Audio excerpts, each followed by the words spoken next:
take a break?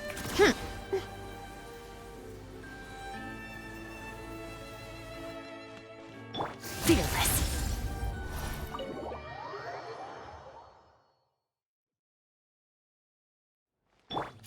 Pick up the pace.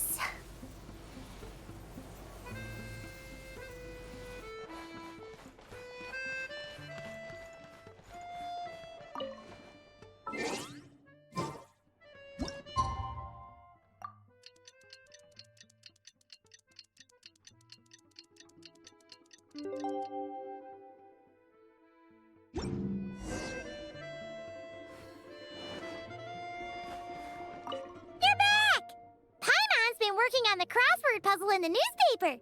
It's actually pretty fun. Oh, shoot. Paimon forgot the next word. Oh, she had it a moment ago.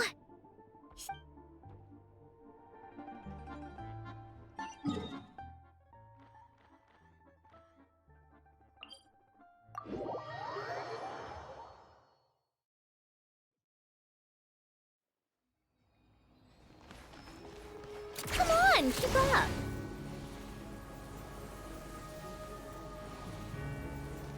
How tiresome.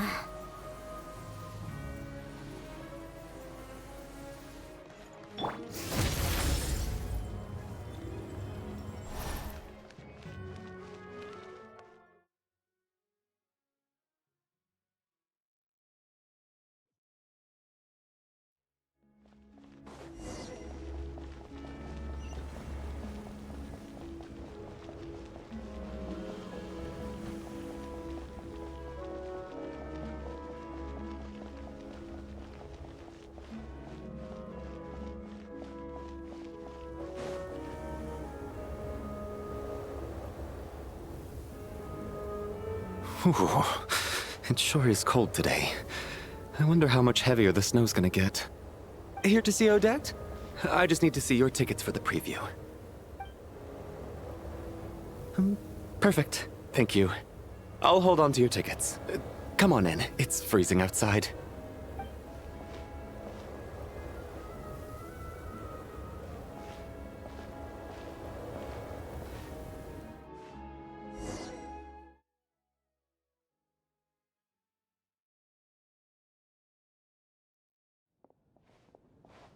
I think I'll leave the Lelek question until after the show's over. Then I'll go find Odette.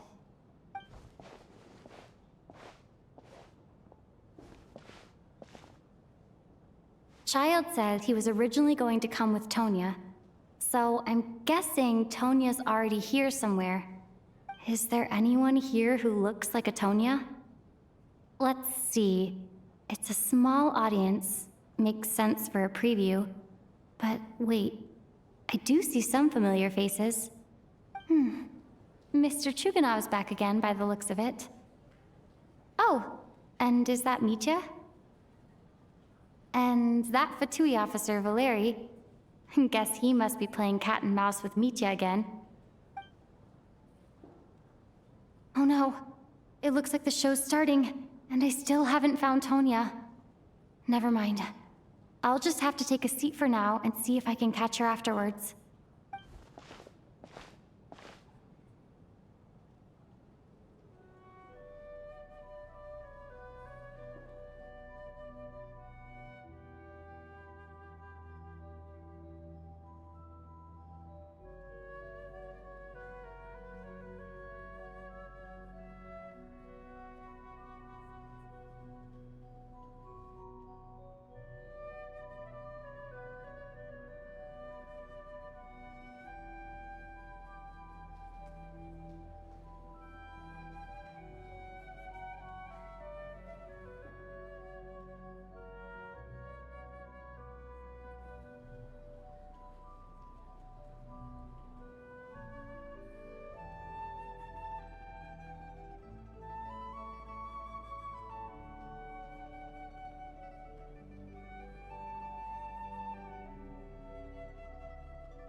Members of the audience, I'm a staff member here at the theater. Today's performance was a very special one for us, as it marks the first attempt in a long time to revive the classic Snezhnayan ballet, Spirit Seeker. To commemorate this occasion, we would love to take a group photo of the cast, crew, and audience members present today. Could I kindly ask the audience to please come up onto the stage?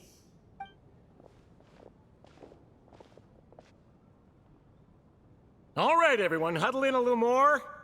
Now, look at the camera. 1, 2, 3.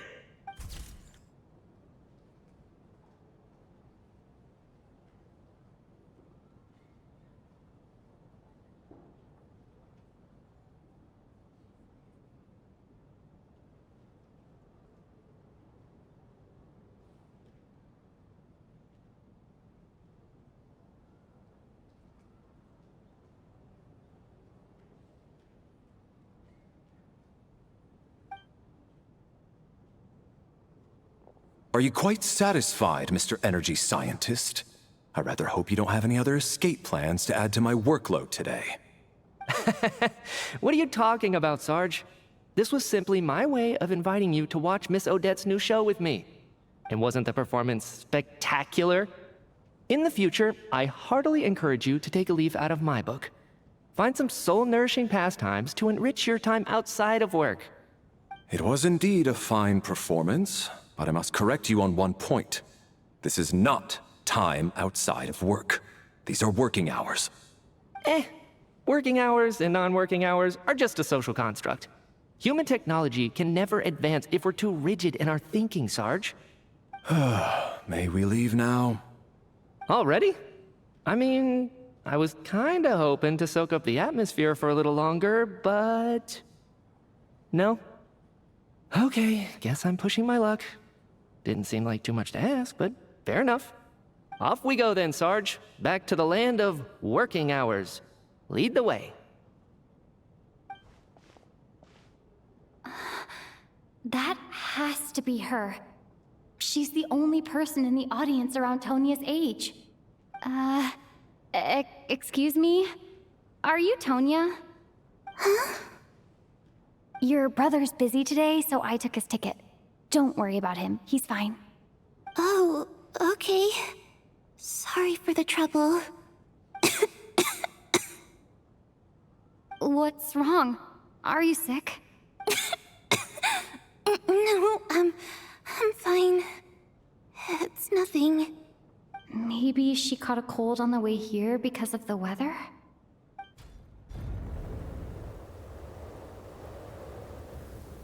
I haven't seen snow like this in a long, long time. It's most unusual. I know. It's completely white out there. You can barely see a thing. I've never seen such heavy snow in my life. Let's wait it out for now. You'd be lucky not to freeze to death in this weather, let alone find your way. Well, look at that. Maybe we shouldn't be in such a rush to get back after all. What do you think? Let's wait and see. Why do you need to take it so seriously? Fate has given us this wonderful chance to take a break. We owe it to ourselves to make the most of it. Come to think of it, there's a small inn not far from here that always keeps plenty of extra blankets on hand for guests. I know the route well. Shall I head over and borrow a few blankets? That way, anyone in a hurry can wrap up warm for the journey back. Just remember to return them next time you're over this way. Sir, there's really no need to go to all that trouble. Hey, it's no trouble at all. Wait here, I'll be right back. What a kind gentleman. Very good. My wife and daughter are waiting for me at home, so I shall be heading back as soon as I get my blanket. So... are you expecting us to go back to the Armory Palace wrapped in blankets too? Don't worry about that. I made arrangements in advance. Should I not return to the Armory Palace within 3.5 hours after Operation Showtime begins, an armed squad will be sent to collect us. They will escort us back. You are one of our key military personnel, so any weather-related risks must be eliminated. Operation Showtime? So, wait. Every single time you drag me back to work when I sneak out, it's a whole official operation? I gotta say, you've really turned this into quite a moral dilemma for me. It's snowing pretty hard out there. I think you should stay here for now. You seem a little under the weather. Sure. My brother might come pick me up in a bit anyway. Time to get to work. I should head backstage and find Odette. I need to look her in the eye and ask her about Lelek. Excuse me, are you looking for someone? Ah, you're a friend of Alosha's. I think he's busy moving props backstage right now.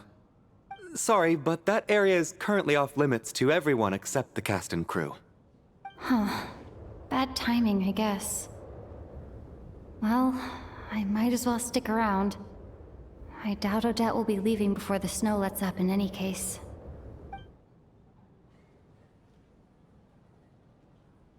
What happened to the gentleman who went to fetch the blankets?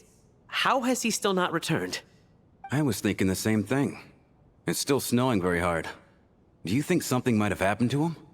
Whatever the reason for his delay, I must say I hate nothing more than people who make empty promises and fail to deliver. Well, I have to treat my employees like that on occasion, but that's different.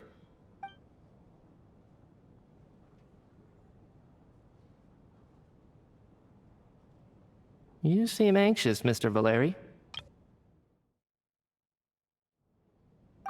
It's been nearly 4 hours since I left the armory. The army should have arrived to extract us by now. They know how much I despise tardiness and disrupted plans. There's simply no reason that they shouldn't have shown up by now, barring exceptional circumstances. Surely a snowstorm like this one counts as such. Few things in this world can stop the Snezhnayan army, Mr. Mitya. And a snowstorm is certainly not one of them. Why don't you go out and take a look? They might be right outside, waiting for your orders before they dare come in. An absurd hypothesis. I have no intention of leaving your side for even a moment until I have escorted you back to the Armory Palace. This doesn't look like an ordinary snowstorm to me. That guy who left earlier. It looked like he just vanished into thin air. Either that, or my eyes were playing tricks on me. A man-eating snowstorm? Come on. Night hasn't even fallen yet. Spare us the ghost stories.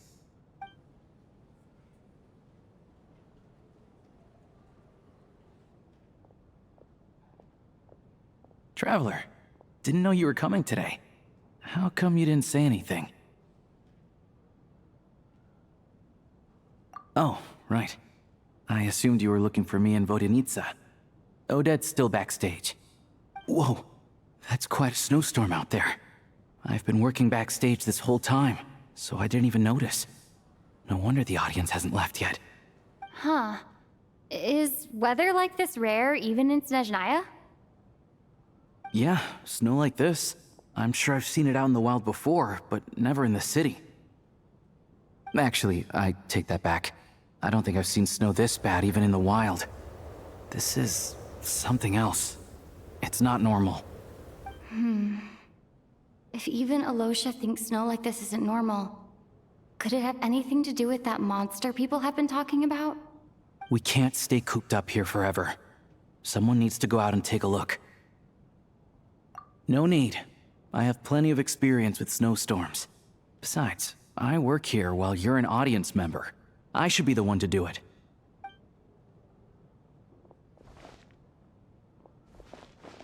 Everyone by the door. Careful not to let the snow soak into your shoes. In a snowstorm, you gotta look after your toes above all else. Heading out, my man? Be careful. I've been told the snowstorm eats people alive. Thanks for the advice. I am planning to be careful. I just want to take a quick look at the situation out there.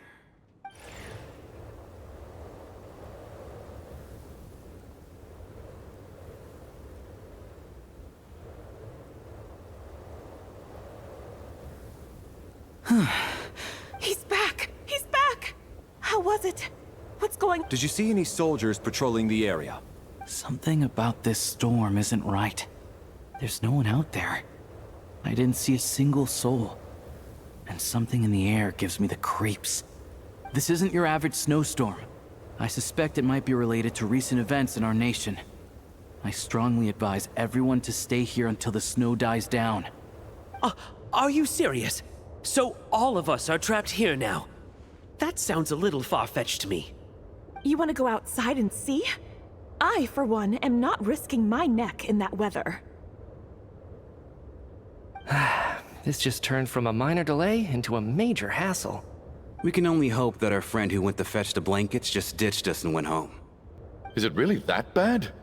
But my daughter, I won't be able to read her a bedtime story tonight. Huh? What are you all still doing here? Whoa! It's snowing hard! So now we're stuck here? Oh, this is terrible! Luckily, it was just a dress rehearsal today, so there aren't too many people here. On the bright side, the theater's always well stocked with supplies. If the snow still doesn't let up as we get into the evening, you can spend the night here, everyone. At least, I assume that's alright? Fine by me. This seems like a sensible backup plan under the circumstances. My thanks to the theater for being so accommodating. What are you staring outside and praying for, my man? You anxious to get home too? Oh, Your Majesty the Tsaritsa, I beg you, please do not let tonight's snowstorm stop. This is a golden opportunity to spend the night under the same roof as the two top stars in all of Snezhnaya. It's a once-in-a-lifetime experience. I think I've changed my mind. Sir, if you so much as look at us funny, you'll be seeing stars in a whole other way. Behave yourself, or you'll be begging for that blizzard. It's getting colder. We need to keep the indoor temperature up. Close the door and lock it tight. Let's head somewhere warmer.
And then there's the aristocrats. Easiest of all to deal with. You don't need to use any force whatsoever. All you have to do is show them the rope you plan to tie them up with. Do you know why? I don't. Do tell. Because nothing horrifies them more than the thought of a cheap, coarse rope leaving creases on their precious million Mora coat. They'll do whatever you ask to avoid that fate. Unexpected, but funny nonetheless. Tell me another one. Well, look at that. I got myself a new listener. Hey there. Let me introduce myself. The name's Shram, and I'm a mercenary. The kind that gets paid to do odd jobs for rich folks. And I am Chuganov, an entrepreneur. If my name is unfamiliar to you, you will no doubt have heard of my factory, the renowned Iskra manufacturing plant. Are you really that famous, Mr. Chuganov? How come I've never heard your name before? Excuse me? Is that a joke? Or are you being serious?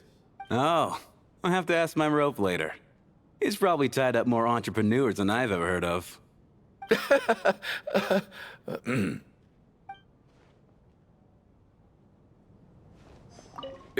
Excuse me?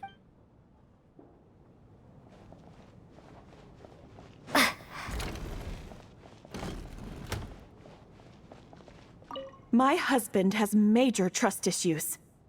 To him, I doubt even this snowstorm is a good enough excuse for me to stay out all night. That's the price of marrying into wealth. You'll get used to it. I'm not about to stop you if you want to leave, but don't drag me along. Hello? Can I help you? My husband That's the price of, hello?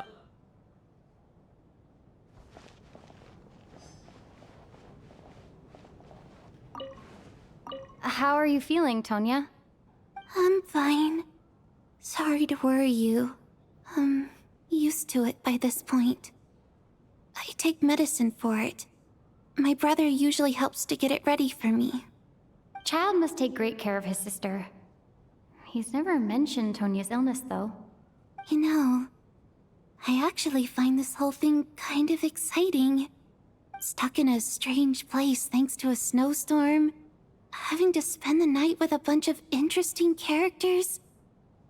It's pretty cool, don't you think? Exactly. It's like one of those stories where an ordinary school trip turns into a magical adventure. I've always wanted something like that to happen in real life. I'm fine, really. Just got a little overexcited. Look after yourself. Otherwise, your brother will come after me.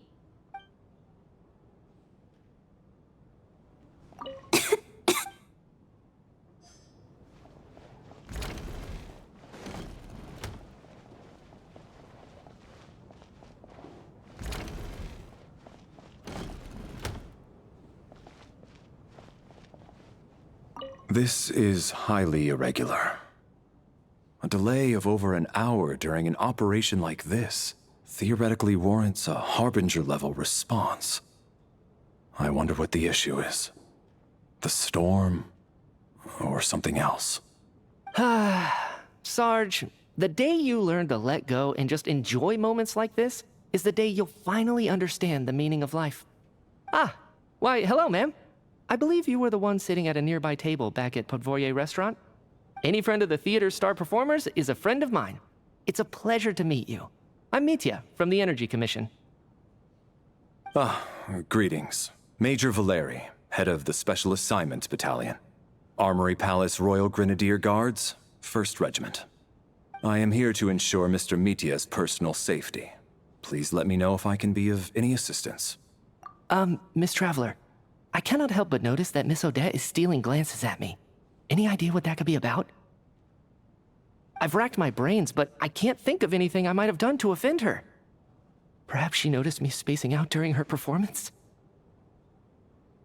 What? You mean I really did do something to upset her? Well, thanks for letting me know. So, Mr. Mitya, is your work related to Project Stuja? Yes, that's right. The higher-ups in the Fatui transferred me from the Energy Commission to the Armory Palace because they wanted me to... Really? I can't even talk about that? Pretty sure it counts as part of my private life. All right, I won't say anything. Sorry, Traveler. As you can see, I'm afraid this pleasant chat will have to end here.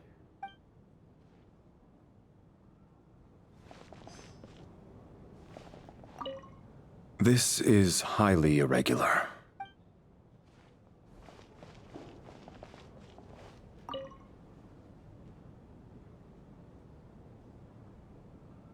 I don't think it's ever been this lively backstage before. I didn't know you were coming today. Hey, have you seen Chuganov? I heard he was coming today. Have you spoken to him at all? I'm with you. This could be just the chance we need. Yeah, I gotta figure out a way to coax some more intel out of him. I want to know why he suddenly changed his stance on Project Stuja. What exactly happened before the most recent Vetcha vote? For the Rokad, or just out of personal interest? Shh! There are other people around. Don't say the R word.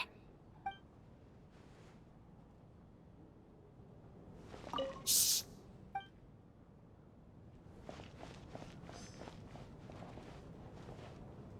I have to say, even though today was a rehearsal and there were some hiccups along the way, Miss Odette's performance was one of the best I've ever seen, even compared to an actual show. Oh, I couldn't agree more, especially considering the weight of the subject matter. It takes a truly seasoned professional to do justice to a theme like love and regret. Do you think we were coming on too strong? Odette's ignoring us again. What about you? What did you think of today's performance?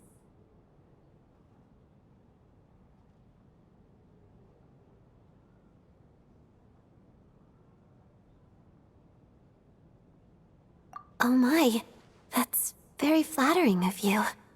Thank you.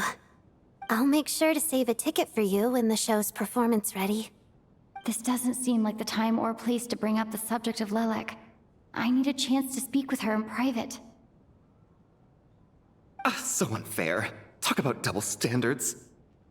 And now it looks like I've been spotted. You know Mitya too? No, I don't. I just have a feeling that he might be dangerous.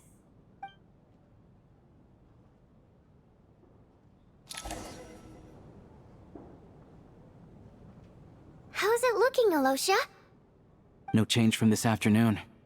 Heavy snow with no sign of slowing down. May I have your attention, please? The storm is unlikely to stop tonight, and it'll be even more dangerous outside at night than it was during the day. We at the theater owe everyone here a duty of care. Therefore, we strongly suggest that you stay on site overnight and avoid going outside unless absolutely necessary.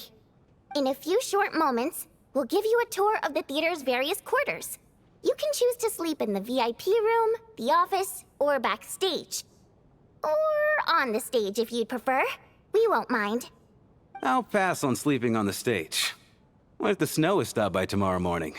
The early birds in the audience might think we're part of some experimental new show. A drama about sleeping? That could be fun. Maybe we could come up with a title for the production. Not bad. Clear selling point at least. Could be a big hit. Anyone who doesn't wish to sleep on the stage, please follow me. I'll show you to the rooms.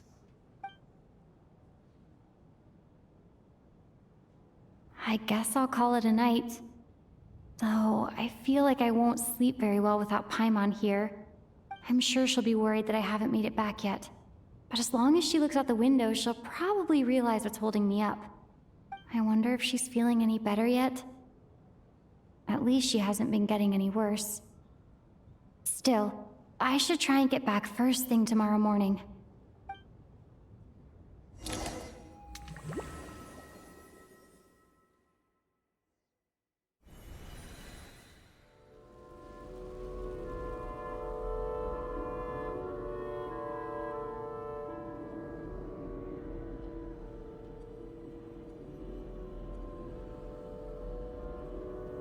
Ah, finally. Welcome back to the world of the living, lazy bones. I was about to wake you. The black mist is almost on us. Still waking up, huh? You know, the black mist. It's been chasing us from below ever since we were born. You're just dozy. There's no way you've forgotten. Come on, let's keep heading up. Onwards and upwards is the only way to survive. Don't listen to a word those black mist cultists say. Here we go again. The endless march toward survival. What's going on? That black mist down there is creeping me out. And it's rising. Guess I should head upwards and get away from it.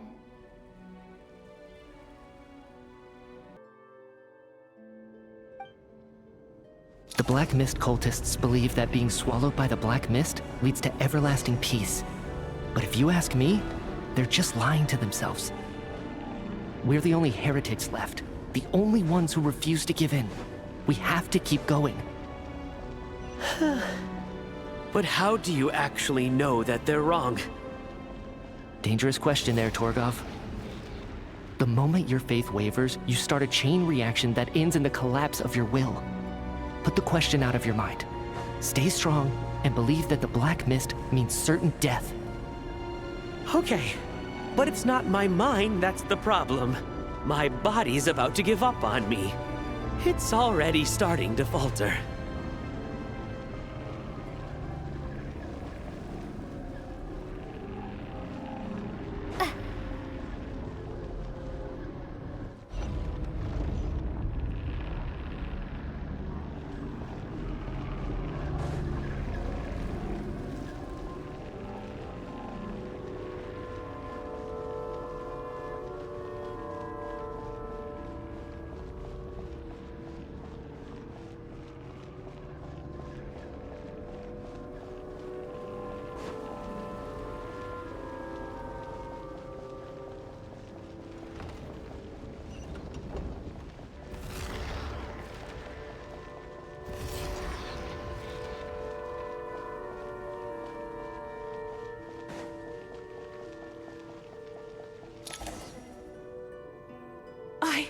I can't do this anymore.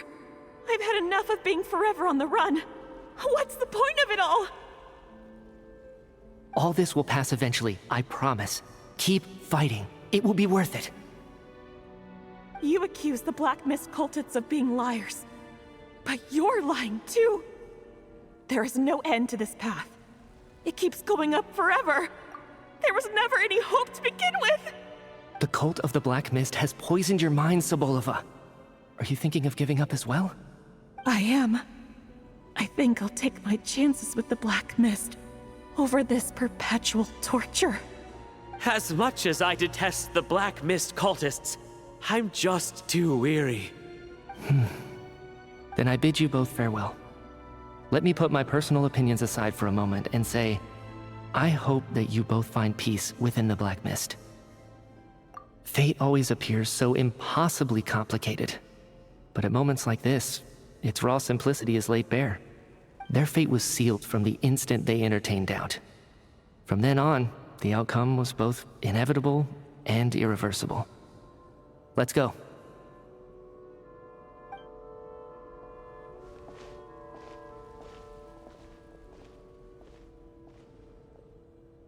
Torgov and Sobolova are gone. I never thought the day would come when even they would be swallowed by the Black Mist. It's just you and me now.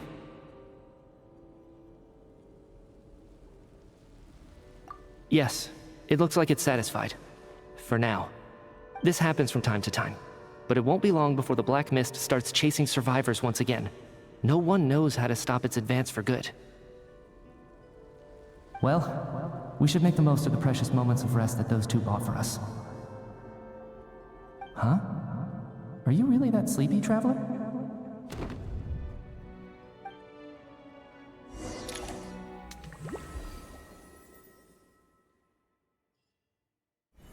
Help! Somebody, come quick! What is it, Yuganov? What's wrong? Huh? Is it morning already? What's all the commotion? Sounds like it's coming from next door. I should check and see what's going on.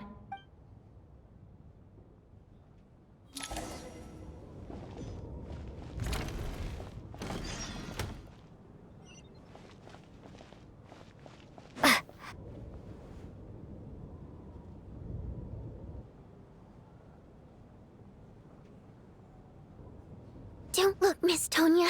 Stay here. Okay. What happened to them?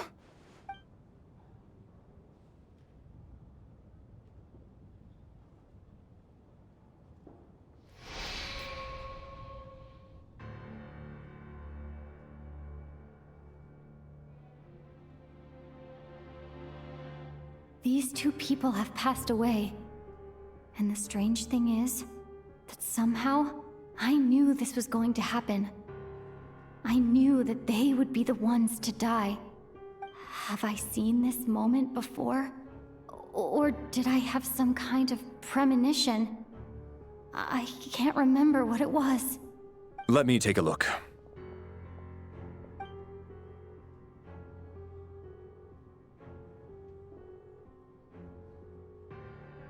No vital signs in either of them. They're dead. The cause of death, however, remains unclear. No wounds on the bodies, no signs of a struggle. and no skin discoloration caused by the buildup of toxins. But just last night, they were chatting and joking away. This is so sudden. Could they have had pre-existing medical conditions? Even then, the odds of them both dying of sudden complications on the same night are extremely low. It's hard to believe that they died of natural causes, nor does this appear to be a suicide. Who was the first to discover the bodies? It was me. But these deaths have nothing to do with me, officer. I got up early because I wanted to see if the snow had stopped. Then I noticed that the door to this room was open, and it looked like there was a man and woman inside. I just went over to see what was going on. I had no idea they were... I can corroborate this. I was doing my morning exercises near the stage. When I saw Mr. Chuganov heading this way, I followed him. I can also confirm that I didn't see a single person approach that room before him. The snowstorm was raging all night, and it's still going now. There's no way someone could have come in from outside, correct? You mean an intruder? No, not possible. I slept by the door last night as a precaution. There's no way I wouldn't have noticed if anyone had tried to open it. Everyone, split into pairs and search the theater for anyone in hiding, or any signs of suspicious activity. I'll follow up with a full search of my own shortly. Go, there is no time to waste.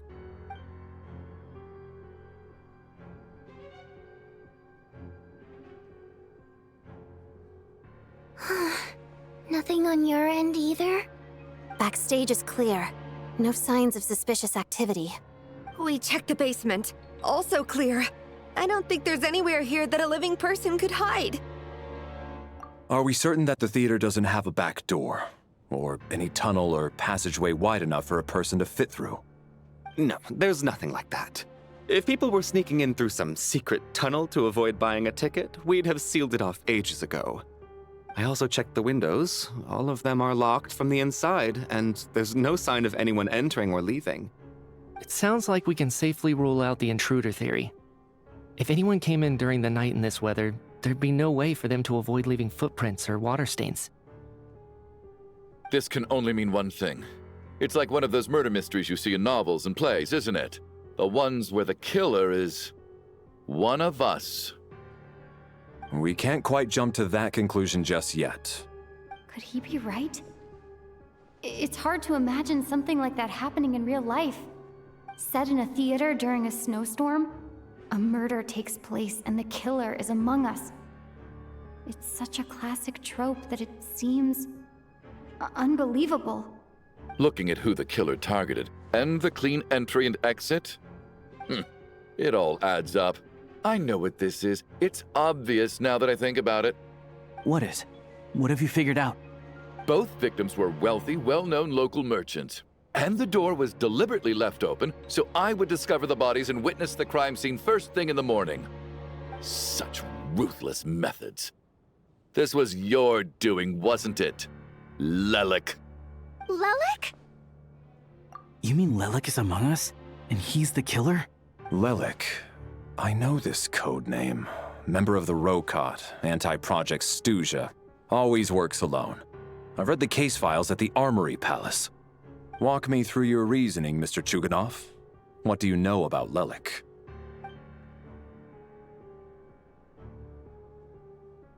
What now, huh? What now, Lelik? What more do you want from me? I already voted against Project Stuja at the Snezhno Gradvecha. You snuck into my house the other day while I was asleep. Left a threatening letter. And I did all that you asked. But Project Stuja cannot be so easily shaken. Not with the rooster in charge.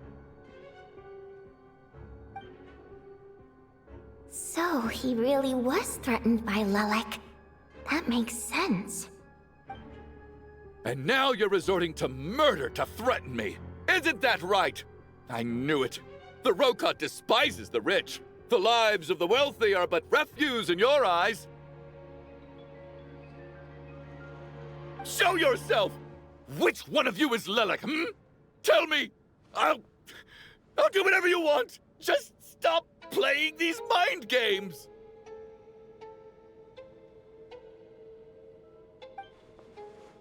Was this really Lelek's doing?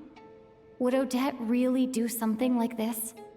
If Odette really is Lelek, this seems out of character. But then again, how well do I really know her? I'm probably the only one here with a compelling theory about Lelek's true identity.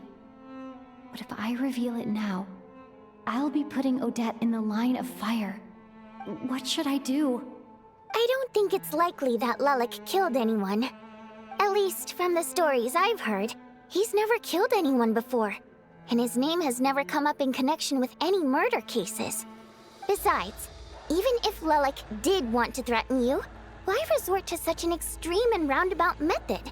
It's not his style at all. Vodianitsa doesn't know that Lelek might be Odette, but her assessment is pretty much identical to mine. Miss Vodianitsa, why do you suddenly feel the need to speak in Lelek's defense?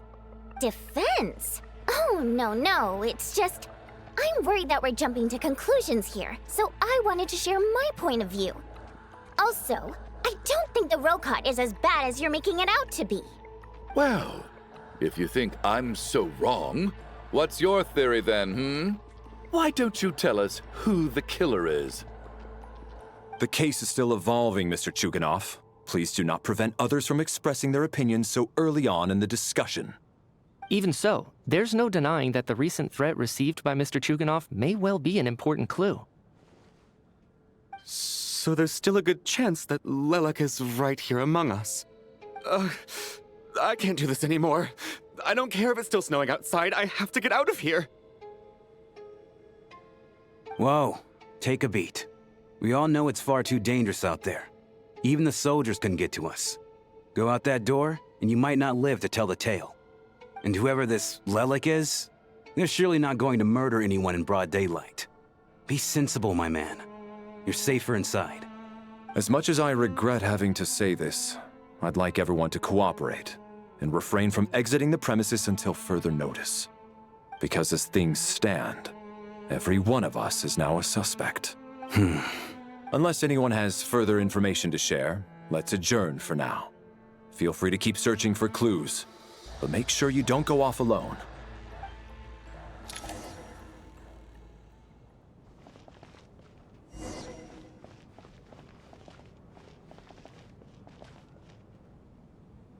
You seem to be very comfortable taking charge, Major.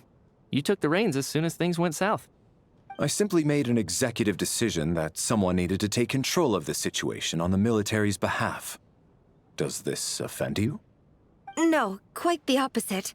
We feel much safer for it. By the way, what does Major mean exactly? Is it a pretty high rank?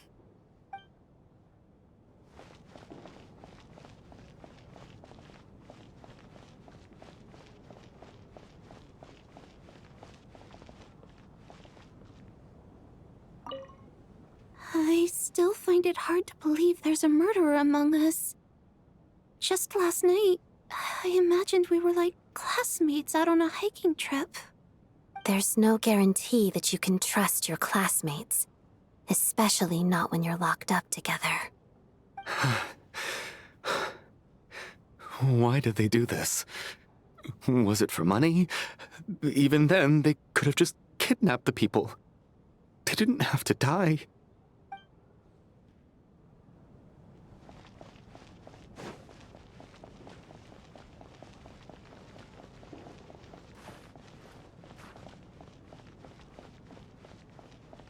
We don't move in the same circles, so I'm not clued up on Project Stuja and all this political intrigue. Nor does it interest me. Nevertheless, sir, I think your top priority as soon as you get out of here should be to hire a good private bodyguard. Such as yourself? Such as myself.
You're right. That was my bad.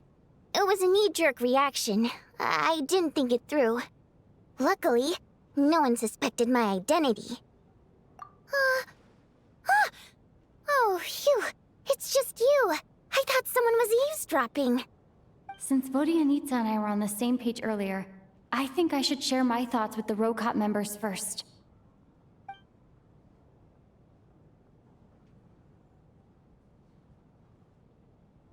Whoa. Are you serious?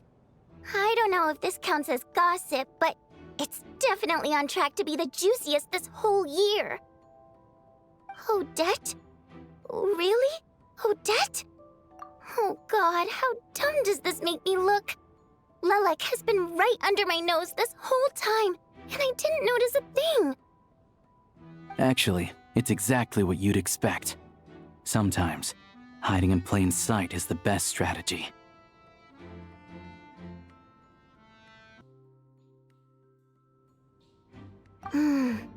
And now that you mention it, the more I think about it, the more sense it seems to make.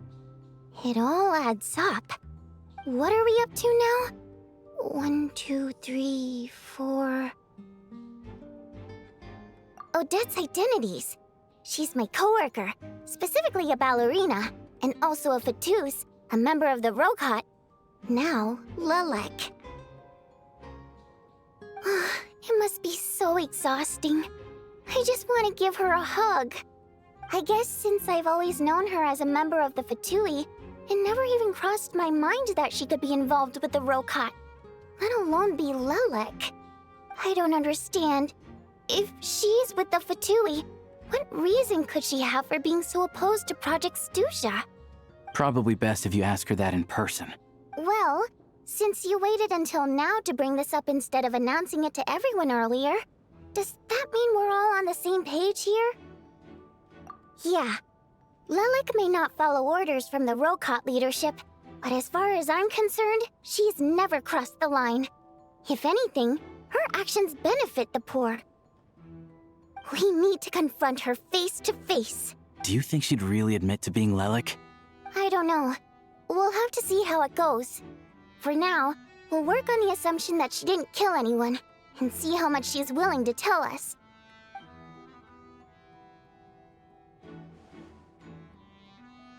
Now's her chance. Odette's alone. Let's go. Hey, Odette. What is it, you guys? Shh. Keep your voice down. We need to talk. So, you're Lelek, aren't you? Alright, fine. You don't have to say anything or explain yourself. Just hear me out first. None of us believes you'd kill innocent people.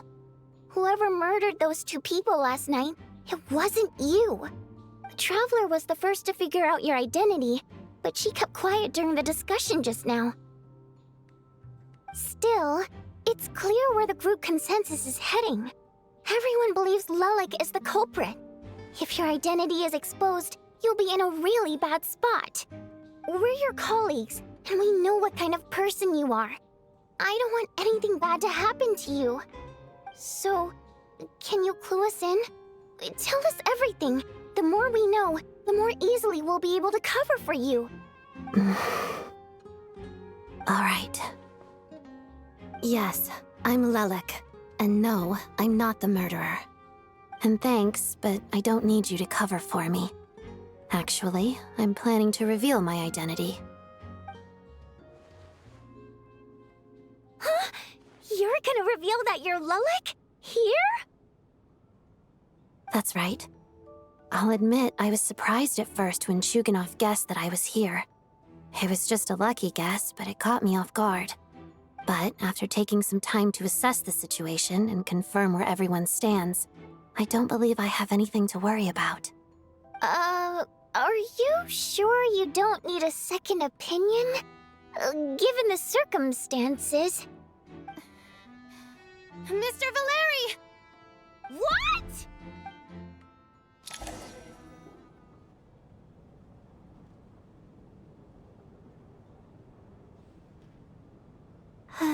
So, Odette is Lelik? I don't know what game you're playing, but you've got a lot of nerve. It's just one identity. So what if it's exposed? I can disappear and adopt a new identity anytime I please. I made my peace with this when I chose to become Lelik. But more importantly, I promise I am not the murderer, which means that someone else is. So, if anyone still insists that I did this, you'd best produce the evidence now. Otherwise, I suggest that you bite your tongue. Because if you really believe I killed 2 people without making a sound or leaving a trace, pointing fingers at me would surely only make you my next target. Is this really the truth, Miss Odette? That's confidence, all right. I believe you. A real no-nonsense attitude. I can see why Marionette said that she's on track to inherit the title of the Fair Lady. Are you seriously buying this? Hey, officer! She just admitted to being Lelik. Aren't you going to do something about this? I do have one question, Miss Odette. Why have you chosen this moment to come forward and reveal your identity? If I didn't say anything, everyone would be focusing all their efforts on finding Lelik. And that is exactly what the real culprit wants. I don't want to be the scapegoat who lets the murderer get away with this crime. Despite all the accusations, she made the smart choice.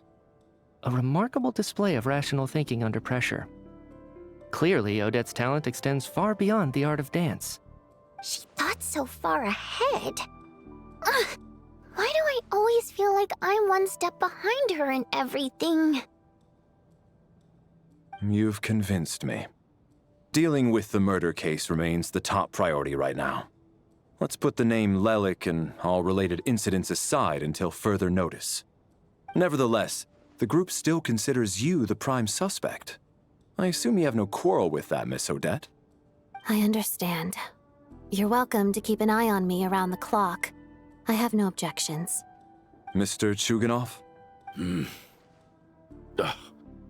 For my wife and daughter's sake, I'll let you off the hook for now. But don't think you're forgiven for breaking into my house and threatening me. Just wait till we get out of here, Lelik. We'll settle the score then.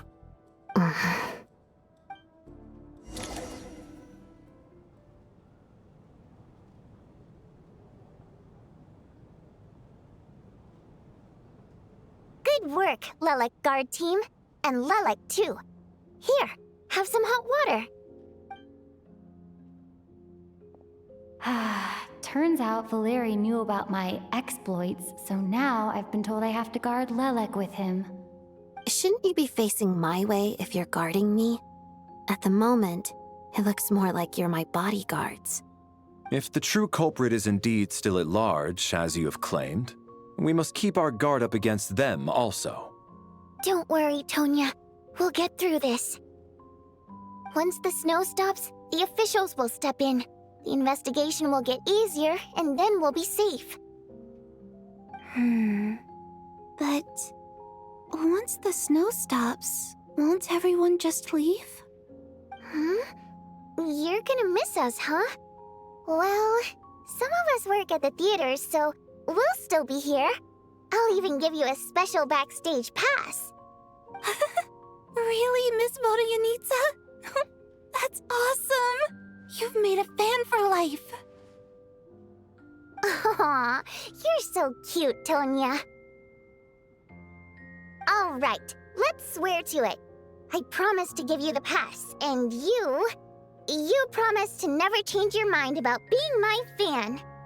Promise. Don't indulge her, Tonya. You don't have to swear an oath over things like that. You really do get carried away sometimes, don't you, Miss Vodyanitsa? Hey, mind your own business.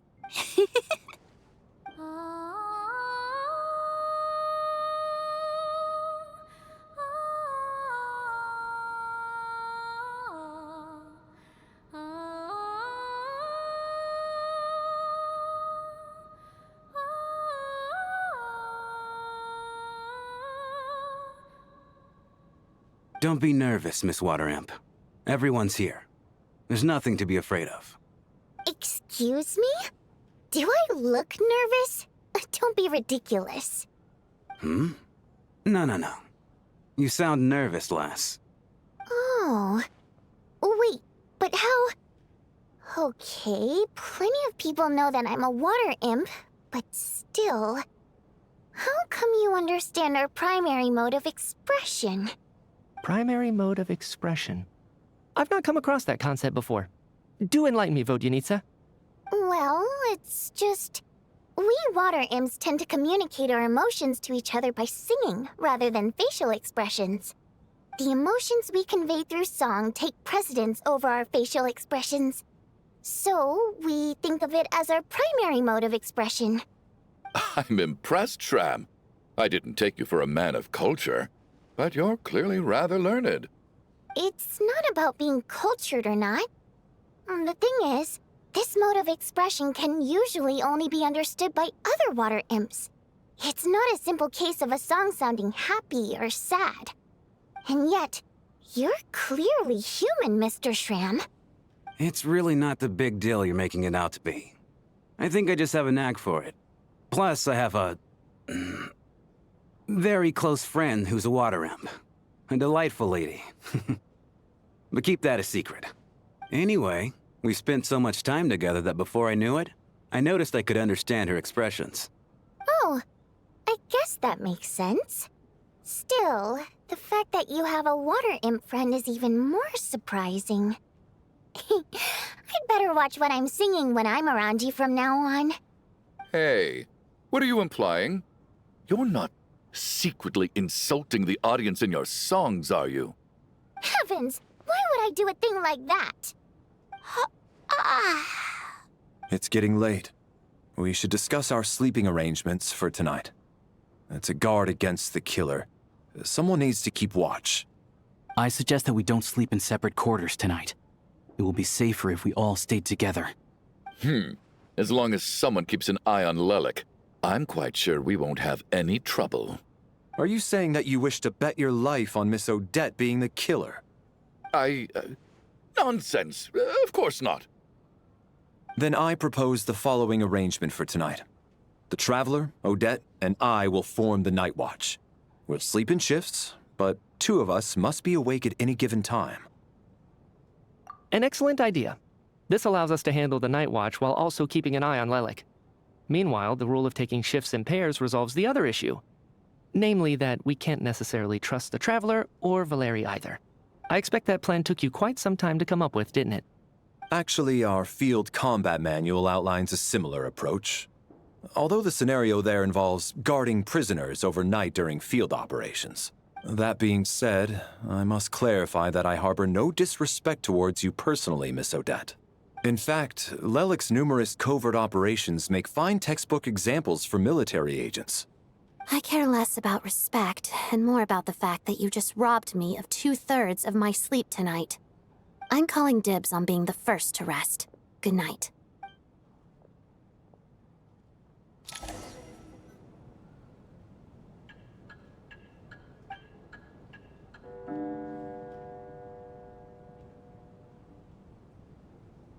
It's almost time. We should wake Odette. How are you faring? Oh, not going to argue with that. I'll take a quick nap. If you start to feel sleepy, wake me up anytime. It's finally time for Odette and I to share the Night Watch. I should wake her up.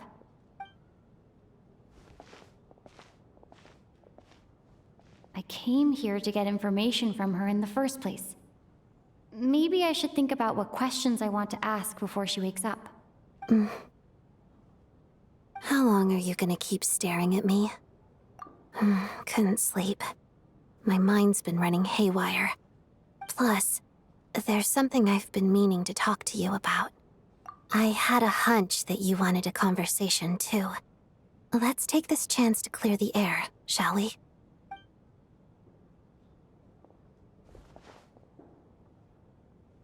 I just had a simple question for you, really. It's, Rosaline. In her final moments, did she have any last words or anything? I see. Well, that was all. I have no other questions. No. She was utterly ruthless in pursuing her goals. That kind of person should be hard to miss. And yet, even though I never approved of her methods, and she was an abrasive person, the fact remains that I am indebted to her. Oh, she told you. I guess that makes sense. I think she and Rosaline were on pretty good terms. Yes. Rosaline wasn't the kind to gossip about this sort of thing. Not that it's any huge secret to me, though. When I was a child, I had to join the Fatui for the sake of my mother and me. I trained under Rosaline. It was extremely grueling, and it didn't exactly come naturally to me. All I could do was try to ignore the biting cold and practice. I was a newcomer who'd managed to make a good first impression on a harbinger. There was pressure to live up to her expectations, to be worthy of the fair lady's reputation. Every day was a struggle against the cold, pain, and fatigue. And most nights, I struggled to fall asleep. After enduring all that, I've become almost immune to the sensation of pain. I suppose that was the cost of survival. Surely, any child who had to experience that would grow to hate her lot in life, don't you think? So, I put an equal amount of effort into my ballet. Because in my young mind, that was the only way to defy my fate. It was my way of telling her, the Fatui's demands and your expectations of me are not what I wish for. One day, I will leave. I think she probably blamed my poor performance in training on my passion for ballet. She knew my heart wasn't in it. One time, when I was secretly practicing a dance at night, she suddenly showed up. I knew she was there to catch me red-handed. I told her, "You don't deserve to watch the dance I learned from my mother." She looked stunned. I guess she was surprised that I lashed out first, before she had the chance. But strangely enough, on that occasion, she wasn't fierce with me like she was during training. Instead, she fell silent for a moment, and then left. After that, she never interfered with my dancing or asked me how it was going. She never came to watch me dance again either. Not even once. She was. But even now, whenever I take out this core Ignis, I can't help but think of that night. Of the look on her face. Sort of. Although gift might be too kind a term. This is her flame sealed within ice. A symbol of her favor, yes, but also her way of keeping an eye on people. She knew the location of every piece of core Ignis. If any recipient started acting suspiciously, she'd be on to them immediately. Trust her to make even a mark of approval feel suffocating. So, when news of Rosaline's death reached Snezhnaya, many people immediately crushed their core Ignis. It gave them a profound sense of relief, like they'd broken free from her shackles. But I kept mine. With my sensitivity to pain being as dull as it is, the warmth from this core Ignis is one of the few things I can still feel clearly. I still wonder, did she really come to stop me that night? I wasn't sure, but I was scared, so I said some really awful things. I guess she didn't leave anything behind. Not that I expected her to. It's fine. It's just a bit of a shame that we couldn't settle our differences before the end. She did. Are you sure she was talking about this event? No, she didn't. I didn't even find out that she'd gone to Mondstadt until a while after she'd left. Wait, in that case... Okay, I will. Thanks for letting me know. There's something I'm trying to figure out. I'm beginning to suspect that Paimon's mystery illness is being caused by the energy research behind Project Stuja. Paimon's very important to me, so I have to get to the bottom of this. I figured that since you're Lelek, you might know something about all this. The ultimate goal of this energy experiment is to create a weapon for the final battle. The weapon's construction was completed in Nodcry. Now, all that remains is to arm it with a sufficiently powerful energy. Yes, the weapon's development and all the related experiments are overseen by Lord Piero, the Jester, and the lab is located deep within the Armory Palace. I'm not sure why this experiment would be making Paimon feel unwell, though. The best way to get to the bottom of it would be to go there in person. Once we get out of here, I'll help you apply for an entry permit. And I'm hardly the organization's proudest member, as you know. You answered my question about Rosaline. I want to do you a favor in return. It's that simple.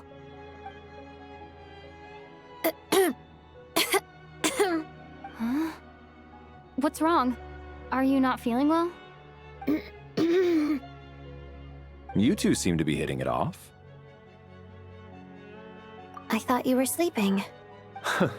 Of course I was. In the military, one learns to fall asleep quickly, even in the most inhospitable environments. It's vital to staying alert and energized. Why? Is something wrong? Even if he was awake, he can't have overheard us, right? Well, thank you both for keeping watch. Traveler, I'll take over for now. It's your turn to get some sleep. Sure.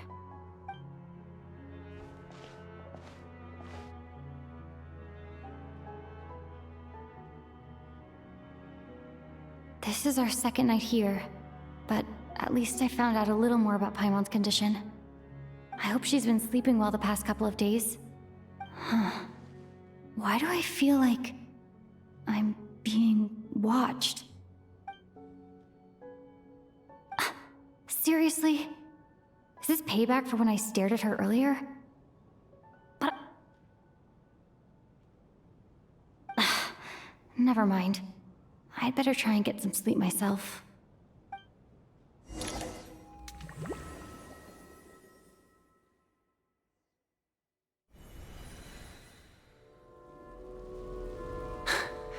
Hey, what are you spacing out for? Are you reaching your limit too? How long have we been walking for? Do you remember? Time's lost all meaning. Ever since we noticed that thing above our heads. What was it called again? A star key? Or key star? Anyway, the person who named it was swallowed by the black mist. Whatever it's called, ever since we noticed it, we've been walking up and up, hoping that as long as we reach it, we can find a way out of this place. But it seems like no matter how far we walk, we never get any closer. Well, we've come this far. You never know. Maybe we're almost there? Come on, enough moping. Let's go. The black mist is catching up.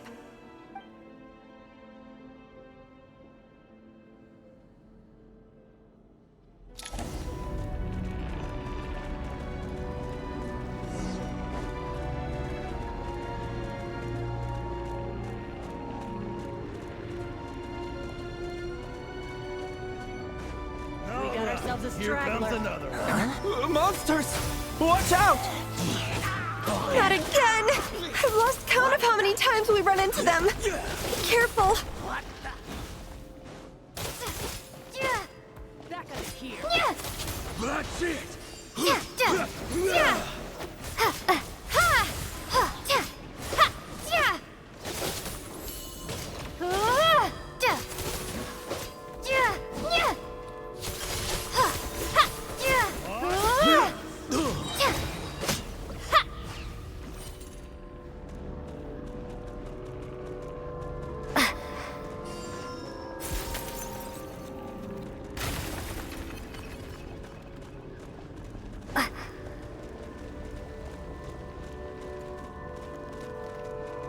got ourselves a Here comes another. Here they come again! Get ready!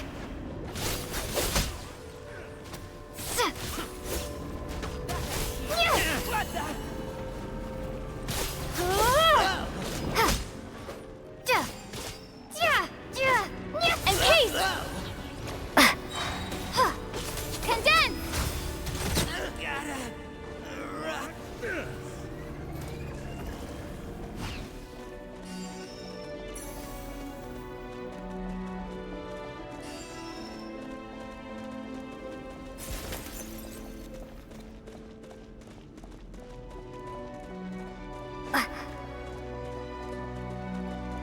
We got ourselves a straggler. Monsters ahead of us. The black mist behind us. It feels like there's no escape.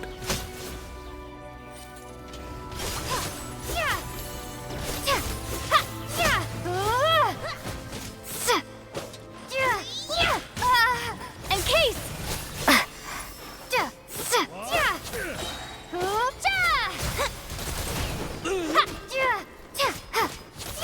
Shut up.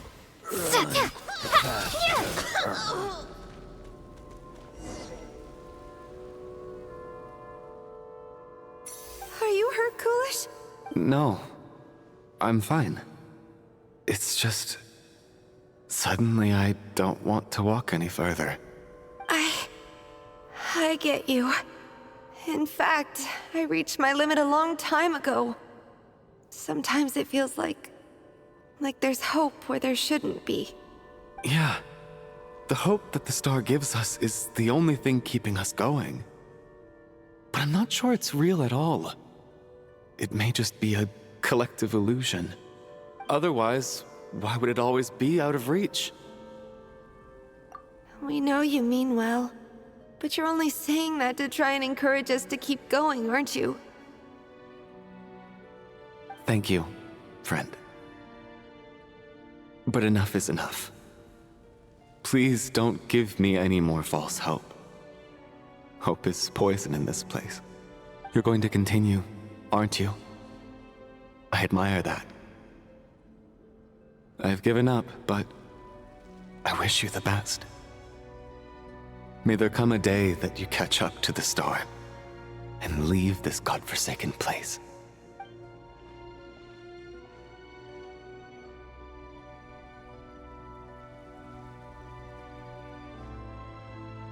It's not an illusion. We really are getting closer to the star.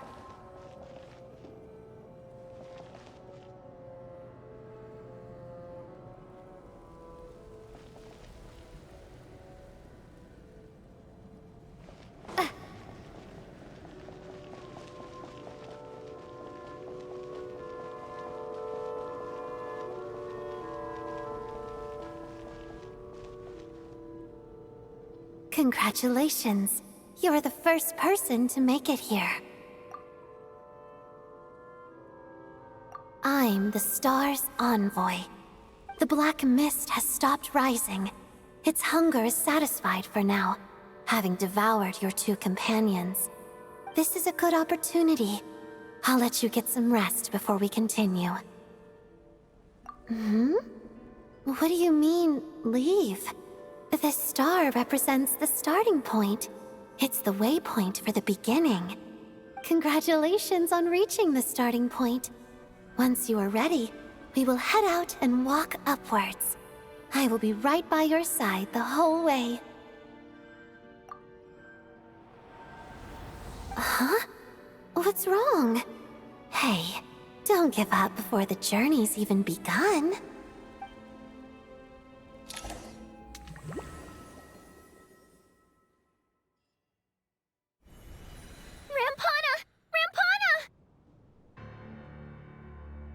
Is that Vodyanitsa's voice? What happened? Coolish, wake up! Please wake up!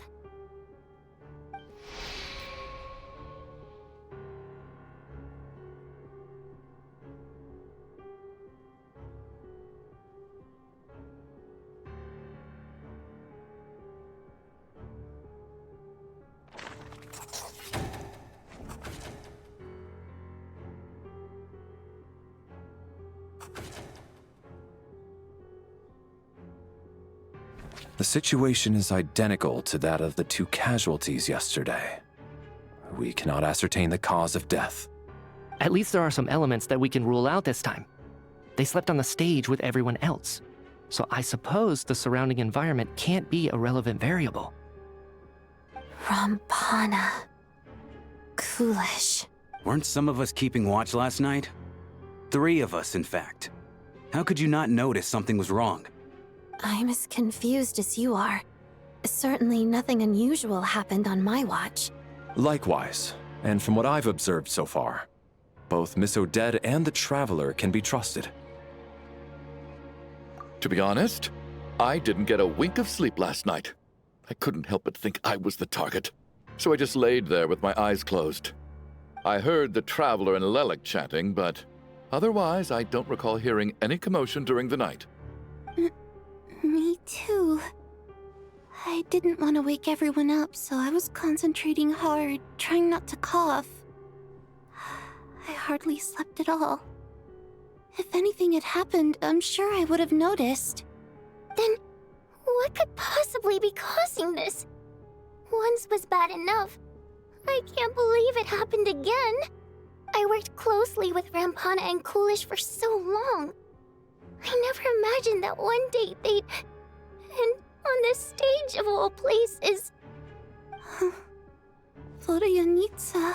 4 victims in just 2 days, and we still don't have a single lead. I need to get to the bottom of this as soon as possible.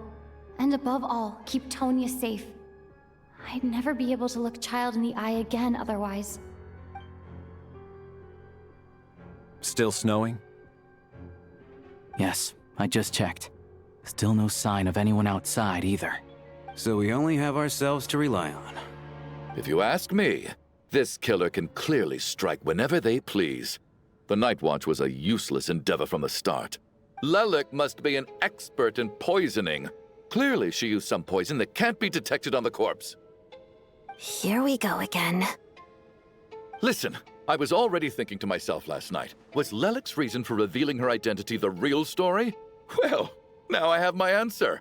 It most certainly was not.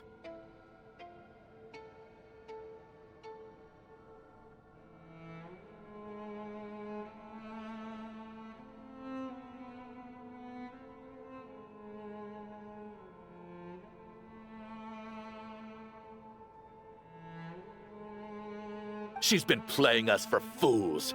You get off on this, don't you? Revealing your identity, only to carry on with your killing spree? That's a hideous thought. One that only a hideous mind like yours could dream up. How dare you! That's enough! Yesterday, you named Lelik as a suspect because the victims were both wealthy merchants. Lelik might have had a motive then, but today's victims were just ordinary people. Not to mention that they were colleagues of Odette and mine. What reason would she have to murder them? Let me guess. Just to scare you? Who knows? Maybe you don't know her as well as you think. I implore you all to ask yourselves, how many people are there really in this world that have what it takes to kill another person? Not many, I'd wager. Lelik is well known to be a ruthless operator, and now she has revealed her identity. How could it be any more obvious? Everything you've said so far is still just conjecture, which doesn't constitute a concrete lead. You need to back up your claims with some evidence. How can you defend her, officer? What did she say to you while you were on night watch? Maybe I shouldn't be so surprised. You military types are always colluding with criminals to target the rich. All so you can get your grubby paws on our hard-earned fortunes, then tell us to fall in line. The Fatui, the Druzhna, and the Rokot. Thugs, the lot of you! Don't you dare!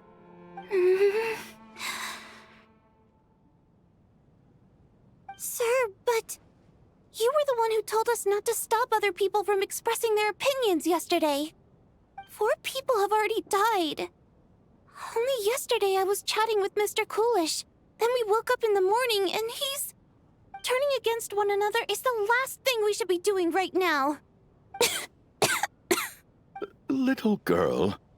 Even if Mr. Chuganov is a puffed-up, pig-headed windbag who doesn't have a clue what he's talking about, he's still one of the victims here, isn't he?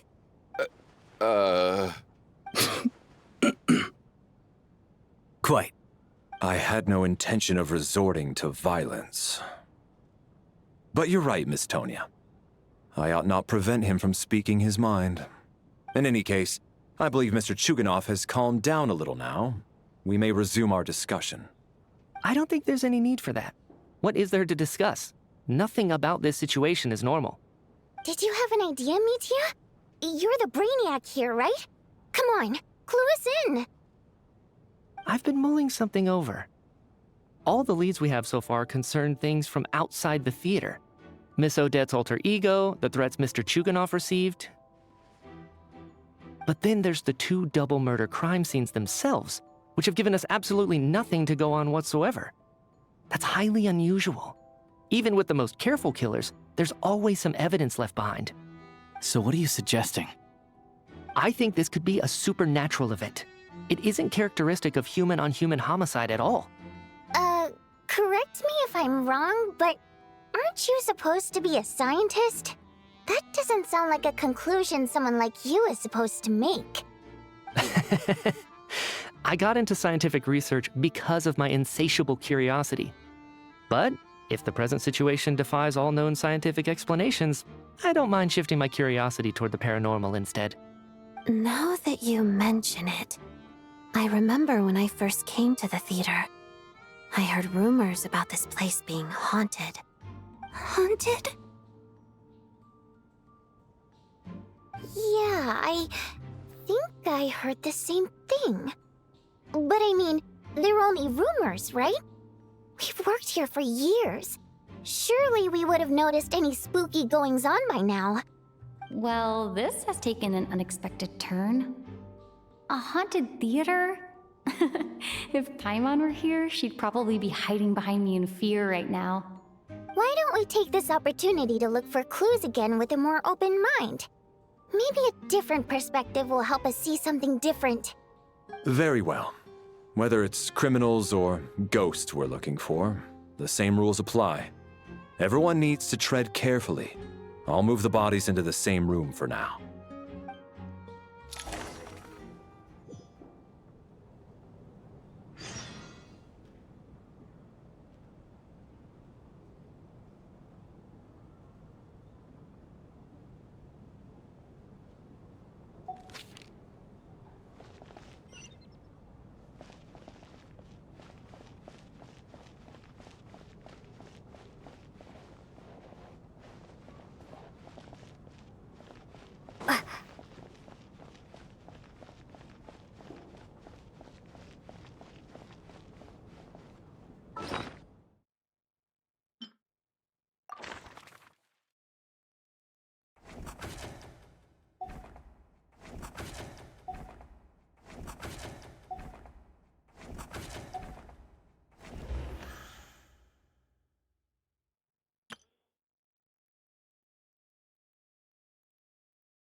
I need to think very hard about whether there's anything that ever needed hiding. After all these years, There must be some things even I've forgotten about.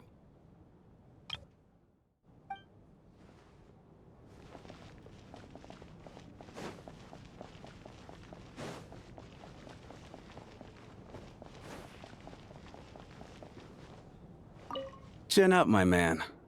That soldier guy just gave you a bit of a fright, that's all. Think about your wife and kids back home. That'll get you your mojo back. Me, for example? Whenever I get hungry, tired, sleepy, or thirsty, I just think about that water imp friend of mine. And everything's suddenly alright again.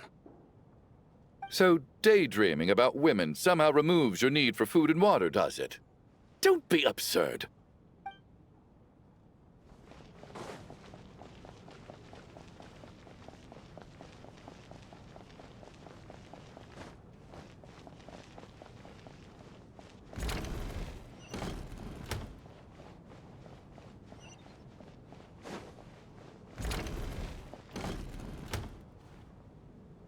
Valeri, come take a look at this. You too, Traveler. Some sort of notebook. What is it for? It's the on-duty logbook for the theater. Kulish was the main person to use it. He mostly used it to record any unusual incidents during a show, audience numbers, exit times, and so on. Yes, he'd always have this logbook with him when he checked tickets at the entrance. This should confirm a lot of key details about the recent show. So, find anything unusual? Yes. The number of people. I've checked and double-checked, but the numbers just don't match what's recorded in the logbook. Apparently, we have an extra person among us. Are we certain that logbook is accurate? Could someone have sneaked in without buying a ticket or something? Unlikely. Kulish took his duties very seriously. I've rarely seen any errors in his work.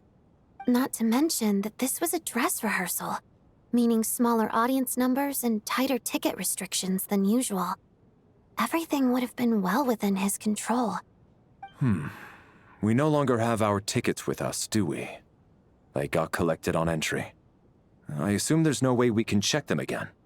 Unfortunately not. The theater recycles tickets. Once people are in the door, they don't tend to leave until the show ends, so we collect the tickets at the point of entry.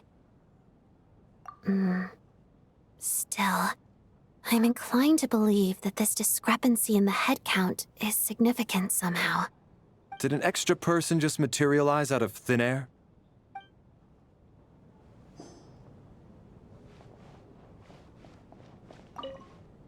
Did an extra person...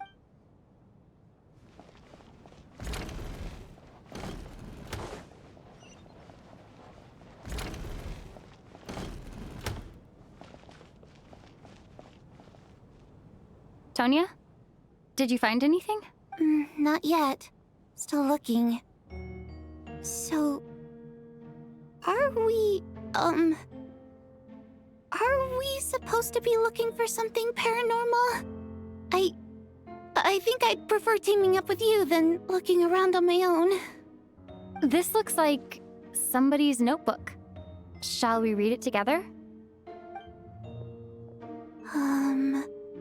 Well, it doesn't look scary or anything, so I guess it should be fine. All right, let's read it together.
Huh.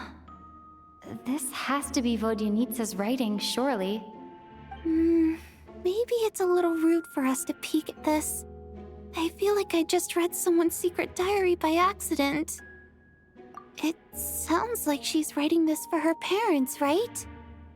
I don't understand.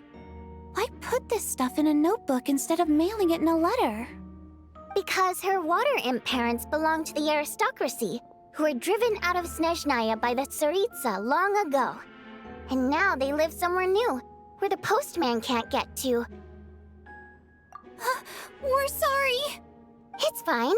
My fault for not storing it properly. I can't leave things lying around and expect them to get ignored when everyone's scouring the place for clues. All right, give me my notebook back. I'll take over the investigation in this room.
Ah, Traveler.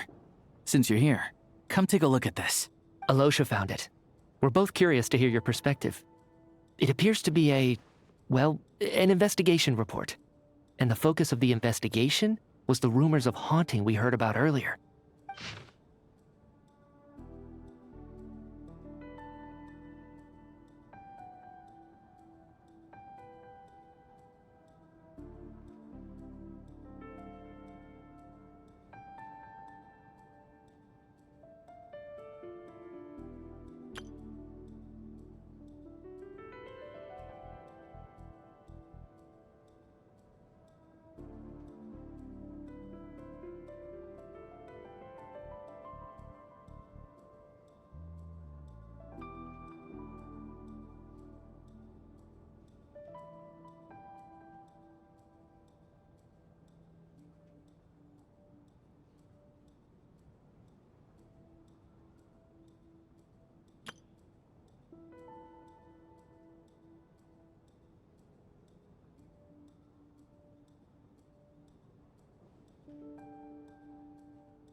An investigation report, huh? Looks quite old. Huh. This person's name looks to be of Sumeru origin to me. Was the investigator from Sumeru? The theater manager must have hired an investigator once specifically to look into this issue. But it doesn't look like anyone ever looked at the report. Presumably, the manager wanted to know if the supposed haunting was dangerous, while also being fearful of word getting out in case it affected the theater's business. Anyway, the bottom line is, the haunting is actually real after all. It's caused by an obstruction in the ley lines. Is there any chance this is the key to finally making some progress with the murder cases? Ley line problems are pretty unexceptional to me by this point. And while it certainly offers an explanation for the ghosts, it's hard to imagine what connection it could have to these two murder cases. Some of the language that appears at the very end of the report caught my eye. Angel civilization, ley line renovation? My area of research doesn't touch on any of that, so it's completely outside of my wheelhouse. Huh? A piece of paper just fell out from the report. It landed right by your feet.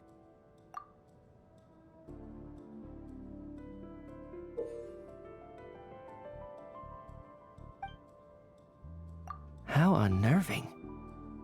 It was tucked inside the report, so it must be a note left by the author. Death is near. Is that supposed to be what's going on here? With us, in the theater? But if so, how did the author foresee it? Could he predict the future somehow? Maybe things are more complicated than we thought. No, wait a second. If we take the report and the note at face value, they completely contradict one another. The report definitively concludes that the hauntings in the theater are harmless and cannot affect the real world. But the note seems to be warning of potential danger. The question is, what exactly does the note mean by death? The various ways we could interpret this keyword lead in completely different directions. Let's pause our analysis here for now. I think we need more information.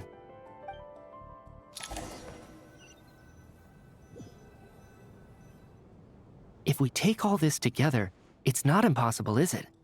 If anything, it's the natural conclusion. Oh, I beg to differ. This sounds to me like a product of a researcher's vivid imagination. And perhaps it's because I'm still viewing this through the lens of a typical murder investigation. But still, I'm struggling to be persuaded by your theory. Does it really sound that far-fetched? All right, well, let's treat that as speculation for now. I do agree with what you've said, so let's go with your idea for now. Good. Okay, now that we finally have some meaningful leads, I think it's time to reconvene. Let's get the others.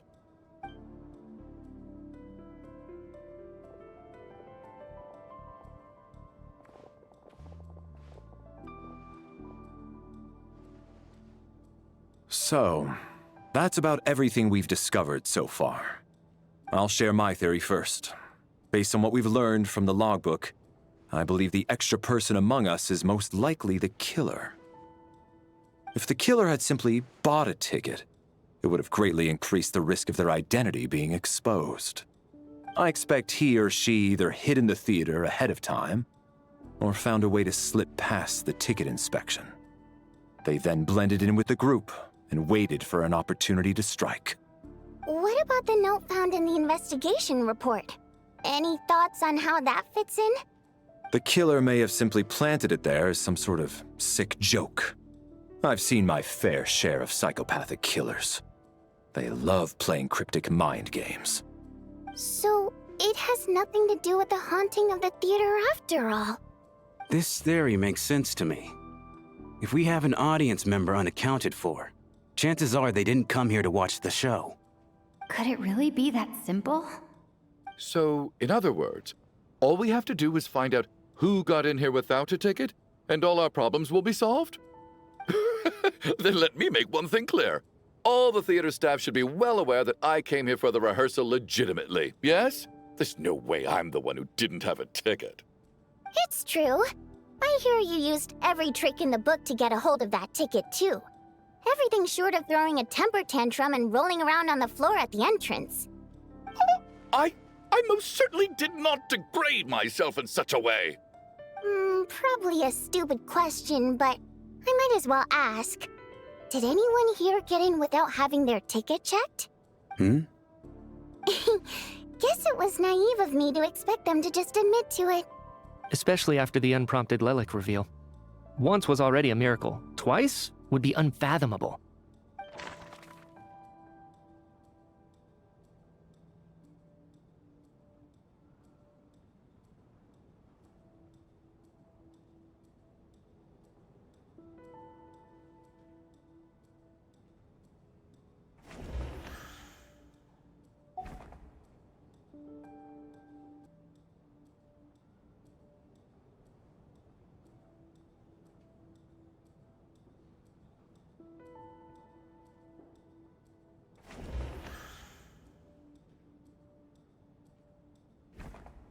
I don't believe any of us here knew Shram before all this. If no one can verify Shram's identity... Mr. Shram, did you really go through the ticket inspection to get in here? Huh? Me? Why am I being singled out, my friend? Do I seem that suspicious? It's not that you stand out as suspicious, more that everyone else has been ruled out as trustworthy. Okay. Well, we spent the best part of 2 days together now. so I'm sure you can all tell what kind of person I am. I'm a true gentleman. I never dream of doing something like sneaking to the theater without a ticket. Yeah, I have no doubt that you're a good person. But the problem is, none of us here actually know you, so no one can say for sure that you are who you claim to be. Although, actually, what was it you said last night? Yeah, you're friends with that water imp, which is why you understand our primary mode of expression. Last time I checked, there were barely any of us remaining in Snezhnaya, since most of the water imps left. Could you tell me a little bit more about your friend? There's a good chance I actually know her. And I suppose it's also kind of a way for everyone else to get to know you a little better.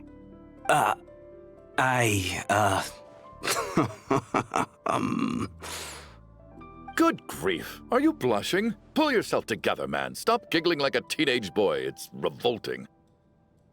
Hey, revolting is a little strong. All right, fine. I'll admit it. That water imp friend of mine, the truth is, we're dating. I was just the bodyguard hired by our family. But the stars must have aligned, because sparks began to fly between me and their daughter.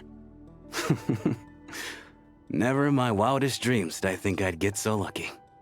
We don't need details. Just get to the point. Okay. I'm just a little hesitant to reveal her name, that's all. You know how it is. These are delicate times. Even with me to protect her. If word gets out that she's dating a human, both the Fae and human factions will give her a hard time. Really? Wait, no. That can't be. Huh? Shram, what the devil are you talking about? Why is everyone looking at me like that? Surely you can understand where I'm coming from. Delicate times? Factions? Yes. You know, the Civil War. Last time I checked, the Fae and the humans were still at each other's throats. If I'm not mistaken, the last significant civil war in Snezhnayan history was over 400 years ago, when Her Majesty the Tsaritsa had just taken the throne and was consolidating her reign. What do you mean, 400 years ago? What's going on here? Is Shram from the past? All right, Mr. Mitya, you win this round. As far-fetched as it is, it appears that your theory may be correct. I'm just as amazed as you are. I didn't even believe it myself, to be honest. Is someone going to explain what's going on here? From the look on your face, you figured it out too, haven't you, Traveler?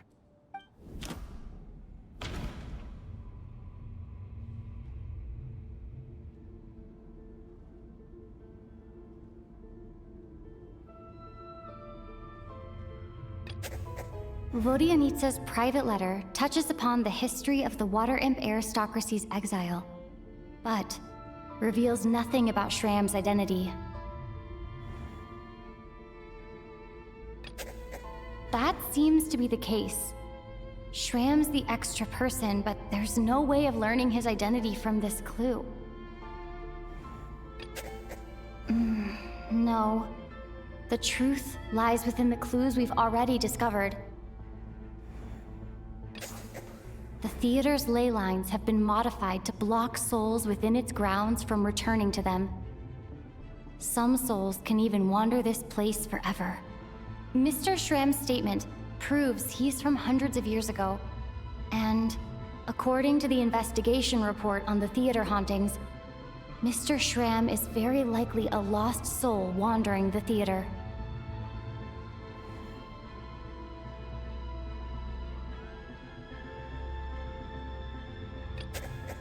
I don't think I'm that redundant.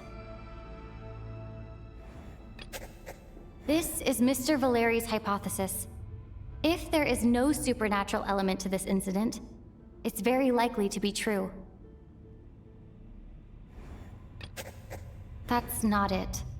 If that's the case, we're back to square one.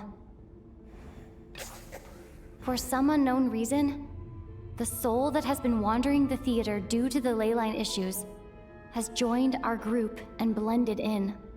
Yeah, that must be the immediate reason why the ticket count doesn't match the number of people present.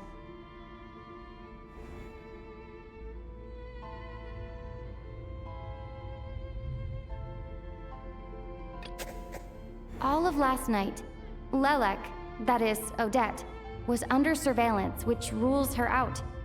We've basically proven Lelek's innocence.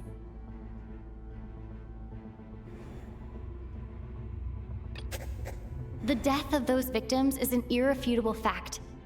It is the outcome of whatever's going on here.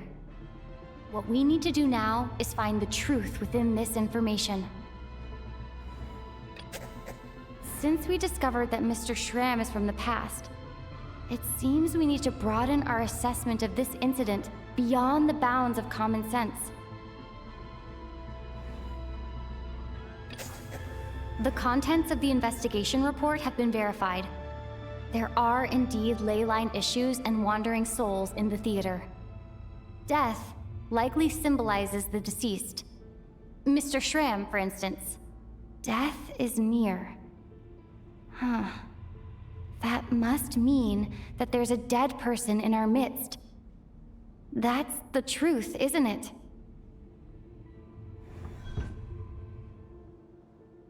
Yeah, the logic is clear now. The investigation report said that there would be souls stuck wandering around the theater because the ley lines were cut off. Mr. Schramm must be one such soul who died in the theater a long time ago. In which case, that also makes him our extra person. So when the note said death is near, it must have been referring to death as in the deceased, people who died a long time ago. Someone who died a long time ago. In short, there's a dead person among us. The extra person we've been searching for is a ghost from the past. You mean I'm a ghost? No. Don't make jokes like that, my man. There must be some mistake. But even if I was dead, I know for a fact I didn't kill anyone these past 2 nights. Yeah, even if all that's true, the report also said the souls inside the theater can't affect reality, right? They're harmless. Then what if the problem isn't the souls at all, but the ley lines themselves? The ley lines have a powerful ability to attract and devour souls. Let's say that the ley lines are like a black hole, constantly seeking to engulf souls. But the souls that don't want to return are trying to avoid being sucked in. Huh. Why does this analogy sound so familiar? What happens when the black hole can't achieve its goal? I'm only speculating here, but what if it ended up swallowing innocent souls by mistake, or intentionally taking other souls to compensate? That could explain why we weren't able to determine a cause of death. If you're right, and their souls were devoured by the ley lines, it does make some sense. It does seem to explain a lot of the things we couldn't make sense of. Does that mean it's true? Except there's no concrete evidence. Mitya is relying on a lot of logical leaps. Still, it seems like the best explanation we have under the circumstances. All right, so how could Schramm not know that he's dead?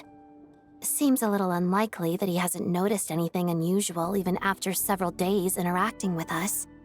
On the contrary, it's perfectly normal for a soul to wander the theater for centuries without questioning their existence or reason for being there. It's simply what's natural for them.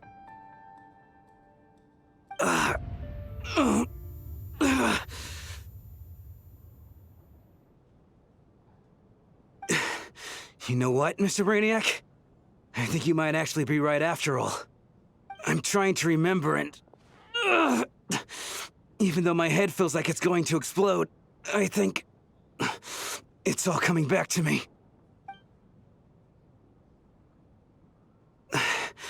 I was the one who didn't want to remember my own death, so I forced myself to forget.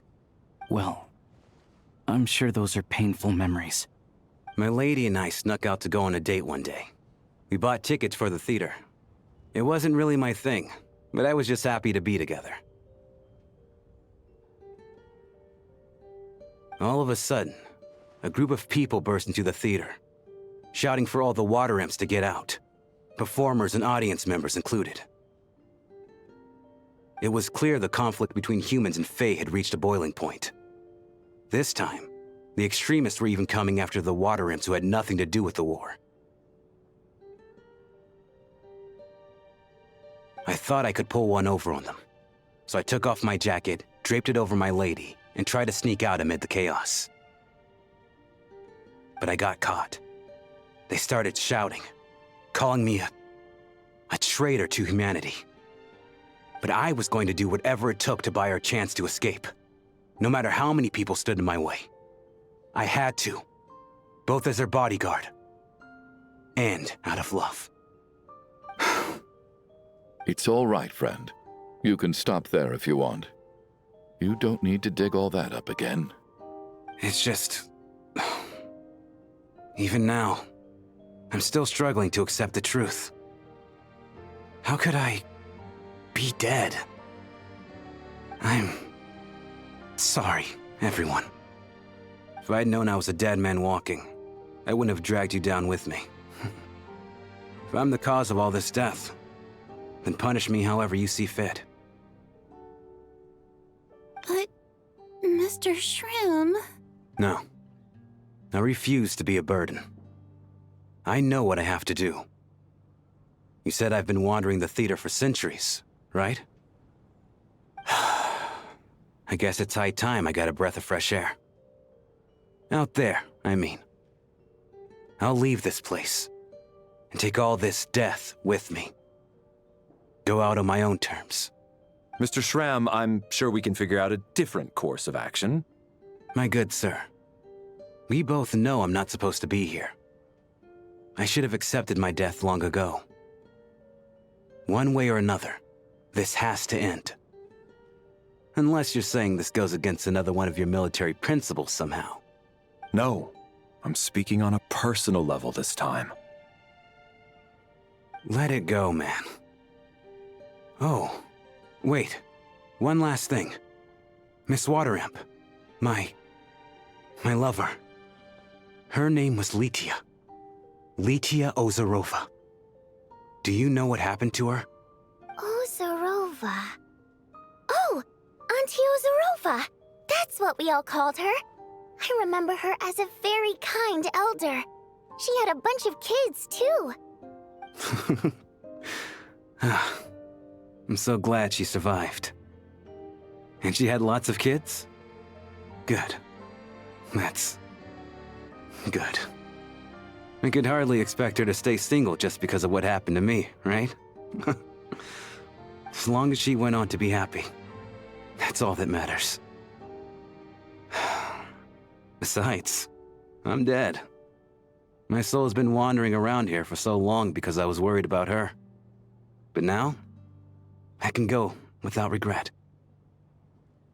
There's no need to see me off, my friends.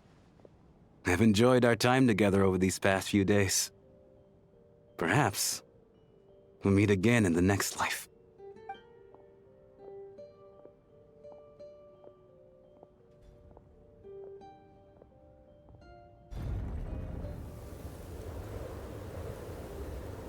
Take care, my man. I knew Mr. Shrim was already dead, but... I still feel so sad. Death is cruel, no matter how we might try to make sense of it. So, was the conflict between Fae and humans really that bad back then? I was only little, so I don't remember much. It's terrible to think that so many innocent people had their lives turned upside down. Even the historical records about that time period don't say much about it. All people know is that the Tsaritsa founded the Fatui, drove out most of the Fae aristocracy without explanation, then used her terrifying power to suppress the humans. It seems to me like the Tsaritsa chose to make herself the enemy. She downplayed the conflict, directing whatever animosity both sides had for each other at herself instead. That's also why, despite how brutal the conflict was at the time, there hasn't been much lingering tension between humans and Fae since. Things have been fairly harmonious for the past few centuries. So, the Tsaritsa banished the Fae To protect the Fae living in the city? She offered herself up to be hated in exchange for peace. Maybe it's not quite as bad as it sounds. I don't think Her Majesty is too concerned if mortals hate her or not. And besides, there are very few who truly do. All this time, I had no idea. All right. If Mitia's theory is correct, then I think we can consider this matter settled. Let's all take a break.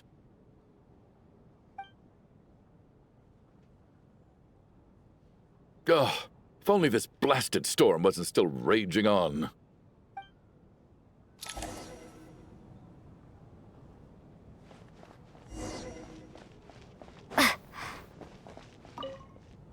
Well, at least it seems like Mr. Shram stayed optimistic until the end. The information he revealed, it's given me a lot to think about.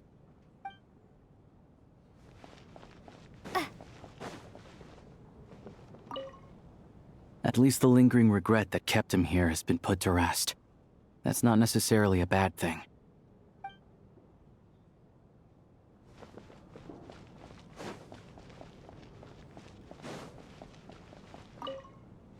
I was actually planning on hiring him as my bodyguard after we got out of here, you know. Oh, poor guy.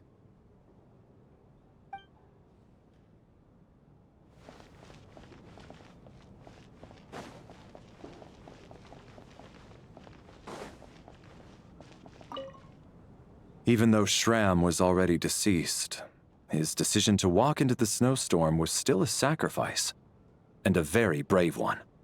This is one of the few times I don't feel at all happy to have my theory proven true.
Looks like now we can just rest until the snowstorm stops.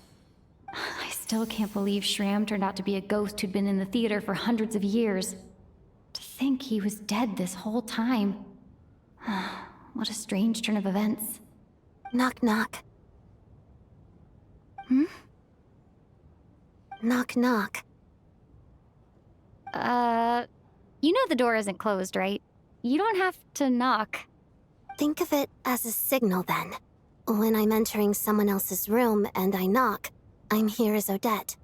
If I don't knock, it's Lelik.